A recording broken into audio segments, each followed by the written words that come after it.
رسوایی جدید غزال عنایت از طرف رجا رایش چی رابطه‌ای با غزال عنایت دارد و سرودن آهنگ‌های جدید رجا رایش با هنرمندان خانم افغان و اسادت و بخیلی غزال عنایت با رجا رایش. ما در این ویدیو پیرامون همین موضوعات خواهیم پرداخت، پس در ادامه با ما باشید.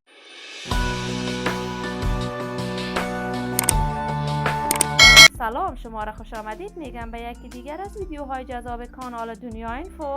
من مروارید عزیزی هستم. برای حمایت از من علامت سابسکرایب را فشار دهید تا از ویدیوهای دیگر کانال ما هم آگاه شوید.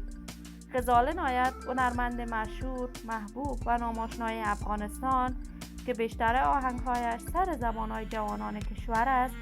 غزال کارهای هنری خود را در سن خیلی جوانی آغاز کرد. آن زمان در افغانستان بود و آهنگ به شکل پنهانی می سرود.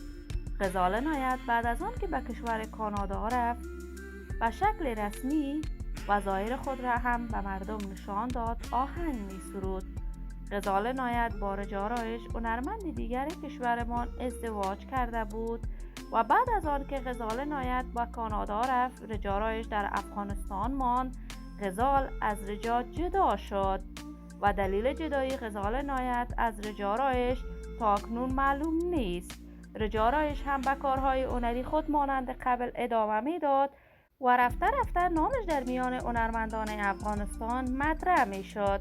غزال عنایت خواسته بارها در صفحات مجازی رجا رایش را کم بزند و شخصیت رجا رایش را زیر سوال ببرد. غزال عنایت تاکنون در یک تلویزیونی و در یک مصاحبه‌ای که داشته بیان نکرده است که من ازدواج کردم و رجا رایش شوهر من است، ولی تصاویر و ویدیوهای نشر شده از این دو در صفحات مجازی نشان می‌دهد که رجا رایش شوهر اول خانم غزال عنایت می باشد. رجا رایش در این روزها آهنگ‌های جدید با عالیه انصاری، لیلا خان، فرزان اناس و دیگر هنرمندان ثبت کرده است که موجب بخیلی و اسادت غزال عنایت شده است و بار دیگر رجا رایش را در صفحات مجازی مسخره کرده است. ولی ما برای تمامی هنرمندان کشور خود آرزوی موفقیت، سلامتی و کامیابی داریم. دوستان نهایت عزیز، شما هم نظریاتتان را در بخش کامنت با من شریک بسازید.